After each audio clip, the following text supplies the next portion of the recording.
Los showrunners de Los Anillos de Poder, en una muy reciente entrevista a The Direct, revelaron en exclusiva la razón por la que decidieron jugar al Tetris con la cronología del Legendarium, cambiando el orden en el que se forjaron los anillos titulares. Una decisión que no solo desconcierta al fandom, sino que tiene implicaciones importantes con respecto a la esencia de la obra en la que dicen basarse. En el material original, Sauron crea primero los anillos que serán entregados a enanos y hombres, luego Celebrimbor, en secreto, sin el conocimiento de Sauron, crea los anillos élficos, y finalmente Sauron forja el anillo único antes del asedio de Eregion. Pero como hemos visto en las 2 primeras temporadas de esta, como la definió Patrick McKay, mega epopeya tolkieniana, Huge Tolkienian mega epic. Todo eso se va por la ventana. En Los Anillos de Poder empiezan con los anillos élficos al final de la primera temporada y durante la segunda son forjados los anillos de los enanos y los de los hombres. Y aunque para el final de temporada Eregion ya se ha ido al garete, el anillo único sigue brillando por su ausencia. Con respecto a estos cambios tan exóticos, Russ Milheim de The Direct interroga a los showrunners de los últimos días. Ha habido muchos cambios en el lore dentro de esta serie. Tenéis muchos fans apasionados, así que ciertamente ha habido una reacción a eso. ¿Cuál sería alguno de vuestros cambios controvertidos favoritos que habéis hecho hasta ahora y que sentís que fue una elección perfecta para la serie? Bueno, esa es una gran pregunta, pero ya sabes, hay una cuestión técnica dentro del lore en la que el anillo único fue hecho antes de la destrucción de Eregion, y para lograr eso en la temporada 2, Sauron habría tenido que dejar su línea argumental, irse solo a Mordor, hacer el anillo único y luego regresar, y simplemente consideramos que eso era demasiado enrevesado. Y en cambio hemos tratado de adherirnos al orden de la creación de los anillos que está establecido en el poema del anillo, que en nuestra opinión probablemente sea el orden con el que la mayoría de los lectores y espectadores están familiarizados, ya sea por las películas de Peter Jackson o por El Señor de los Anillos propiamente dicho, y creemos que esa lógica está sirviendo bien a la serie. La serie es una adaptación, y cuando estás haciendo una adaptación tomas decisiones para llevar algo a la pantalla, y con suerte de una manera que sea emocionante y emocionalmente impactante. Y cada decisión que tomamos es para eso, y con suerte eso te acerca más al material original en lugar de alejarte de él. ¡Uf! Estaréis de acuerdo que aquí lo que McKay nos ha ofrecido es epic mandanga de primera calidad. Lo primero, el showrunner parece cuestionar la narrativa de la obra original tildándola de enrevesada.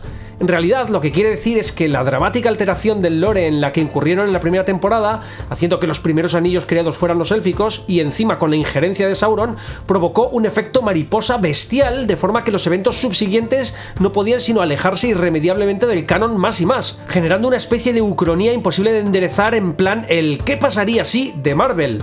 Es decir, al final, este fanfiction de Los Anillos de Poder, además de contarnos una serie de historias que nadie había pedido sobre personajes que no nos podían importar menos, es básicamente, y seguramente contra las pretensiones de sus creadores, un ¿qué pasaría si los anillos élficos hubiesen sido forjados los primeros?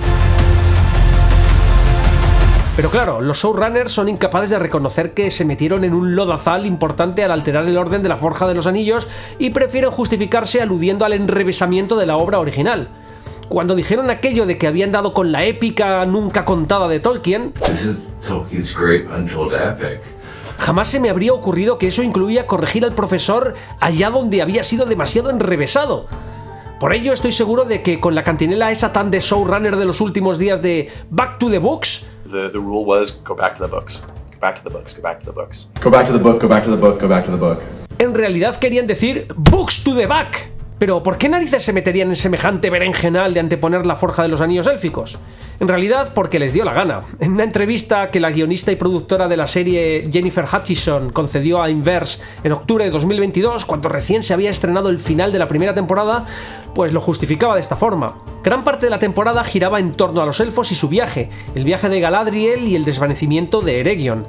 Así que queríamos vincular esos anillos a esa historia. Se trataba de centrarnos en ellos y que estos anillos cerraran la temporada, porque teníamos que hacer anillos. Se sentía como el clímax de ese arco, en lugar de tratar de manejar la línea de tiempo de una manera diferente. Y con diferente se está refiriendo a canónica, no os lo perdáis. Bueno, la verdad parece una excusa muy peregrina, dado que pese al título de la serie no hubo atisbo de nada ni remotamente similar a un anillo hasta el último episodio de la temporada. En realidad, todo este efecto mariposa nace de la genial idea de los showrunners de centrar la temporada en el jueguecito de cajas misteriosas de ¿quién será Sauron? De hecho, en la misma entrevista a The Direct en la que los showrunners intentan justificar la alteración del orden de la Forja de los Anillos, dice Payne: We felt like we had one opportunity season. sentimos que teníamos la oportunidad en la temporada 1 para tomar a Sauron el engañador y engañar también a la audiencia de una manera en la que la gente no supiera desde qué rincón del mapa iba a aparecer y estuvieran adivinando, ¿será este de aquí? ¿Es aquel de allá? Y al final, como que ahí está, oculto, a plena vista, y eso fue algo realmente divertido de hacer en la temporada 1. Es decir, yendo de listillos y habiendo salido de la fragua de JJ Abrams en Bad Robot, aprendiendo todos los truquitos de vendehumos para escribir guiones reggaetoneros, creyeron que sería una buena idea transformar la historia de Sauron para que éste no engañase solo a Celebrimbor, sino incluso a los conocedores de la obra de Tolkien. ¡Oh, qué golpe de efecto más genial! En vez de contarnos la historia de Anatar desde el principio, mareemos a la audiencia durante toda una temporada con historias apócrifas en las que vamos a ir colando personajes candidatos a Sauron. Y luego ya veremos cómo arreglamos cualquier desaguisado que esto pueda ocasionar. Y es que esto no se trata solo del quién será Sauron, sino de generar esa ridícula tensión sexual entre Sauron y Galadriel. Esto, y solo esto, es lo que motivó a los showrunners a cerrar con la Forja de los Anillos Élficos. Es decir, todo partió de decisiones absolutamente conscientes de contar su propia historia por encima. ¿Qué digo por encima? Arrollando directamente a Tolkien a costa de intentar generar un golpe de efecto barato con la identidad de Sauron. Y eso es lo que es la primera temporada, un ejercicio de guionista principiante poco talentoso en el cual toda la historia queda supeditada al intento de producir un golpe de efecto narrativo. Vamos, básicamente como casi todo lo que ha hecho Shyamalan después del Sexto Sentido. Y claro, Galadriel es el personaje a través de cuyos ojos la audiencia accede a la revelación. Y me refiero a la audiencia menos avispada a la cual iba dirigida todo este truco y que no había anticipado ya desde el episodio 2 que Halbrand era Sauron. Should I pick this up? I know who Sauron is. Oh my God, can we say it now? I'll text you it. I'll text you it. Oh yes. I knew it! I knew it! I called it! I called it! I called it! I called it! As soon as I saw the character fucking announced, I was like, it's Halbrand. It's gotta be Halbrand. It's gotta be the white male. Of course it is. Sauron, estoy convencido, mark my words, porque es que lo estaba hablando antes con colegas y el rollo de Sauron tiene que ser un tío súper heteronormativo. Yo ya por eliminación dije, va a ser el que está en la barca con Galadriel. ¿Sabes? Estaba yo viendo, y rollo, tiene que ser el que está en la putísima barca con Galadriel. Ese es Sauron. 100%. Mark my words. Y es toda esta trama la que impulsó la decisión de hacer que los anillos élficos se forjasen antes, lo cual generó una serie de desaguisados temáticos que la segunda temporada se supone que debía enderezar, pero que sin embargo acabó agravando. Así, esta decisión de cambiar el orden en el que se forjan los anillos de poder en la serie no se trató de una inocua conveniencia narrativa para apoyar el golpe de efecto cutre saimalanesco que nos ofrecieron. Es un torpedazo directo a la línea de flotación de la esencia de la historia que Tolkien construyó con tanto cuidado. Alterar este orden no es una mera licencia creativa, es una intervención quirúrgica hecha con un serrucho oxidado que mutila la lógica interna y la profundidad temática del Legendarium. Veamos por qué es tan problemático este cambio. Si bien Reddit está petado de gente argumentando que en realidad el orden de la Forja de los Anillos no es tan determinante y algunos de ellos tienen su punto, todos ellos tienden a subestimar la importancia temática que hay en el hecho de que los anillos élficos fuesen los últimos en forjarse. En el lore original, después de que Sauron se entera de su existencia, los elfos ocultan los anillos para evitar que caigan en manos del Señor Oscuro, el cual se enfurece al saber que Celebrimbor los había forjado en secreto a sus espaldas, sintiéndolo como una traición de aquel a quien había transmitido sus conocimientos de forja y cuya confianza se había ganado durante siglos. Es, además, esta revelación sobre la existencia de los anillos élficos lo que impulsa y motiva su ataque sobre Eregion. Por supuesto, la fuerza de esta temática se desvanece al invertir el orden. En la serie, Sauron ya sabe desde el principio específicamente que los elfos han hecho anillos. Para él no es una revelación, es una información que tiene porque, aunque indirectamente, participó de su forja al darle a Celebrimbor las claves de cómo lograrlo. Supongamos que hemos usado demasiada fuerza. ¿A qué te refieres?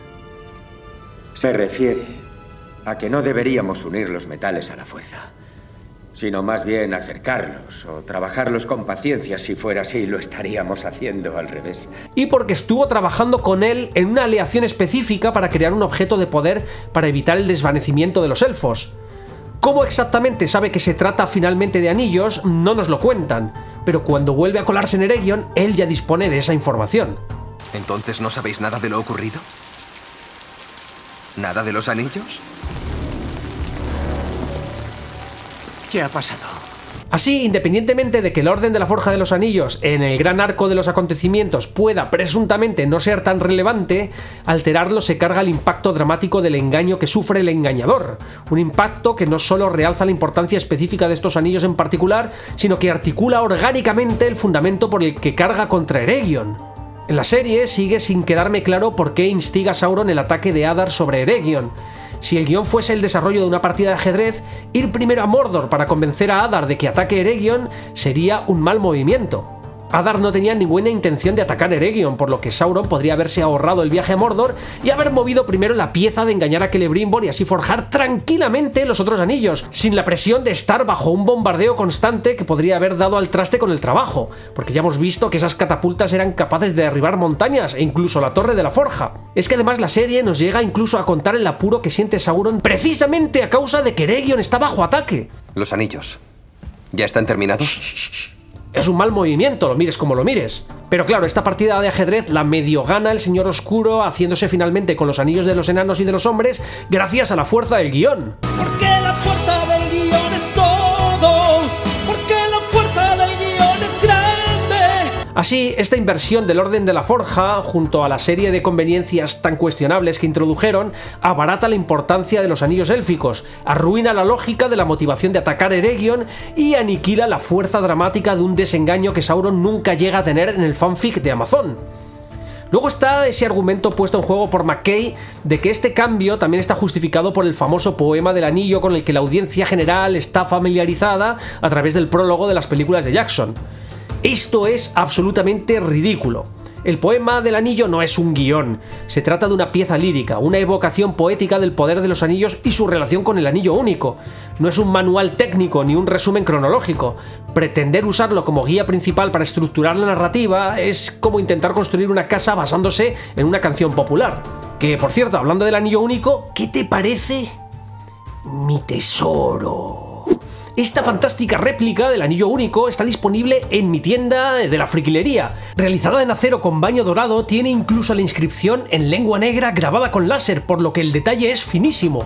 Viene además con una cadenita de acero para que puedas llevarla en el cuello colgada en plan Frodo. Así. Y con un saquito para guardarlo. Eso sí, la friquilería no garantiza que el anillo funcione como el mío. Bueno, que se trata de un excelente regalo para estas navidades, para ese familiar o colega nerd del Señor de los Anillos que todos tenemos, así que entra en mi tienda con el link que te dejo en la descripción. Bueno, que simplemente no puedes ignorar las afecciones temáticas que provoca la alteración de la Forja de los Anillos, justificándolo porque la gente está familiarizada con el poema, ya sea a través de las películas de Jackson o los libros. Eso es una estupidez. Los Anillos de Poder incurre demasiadas veces en justificar su narrativa apelando a lo que se supone que la gente debería conocer.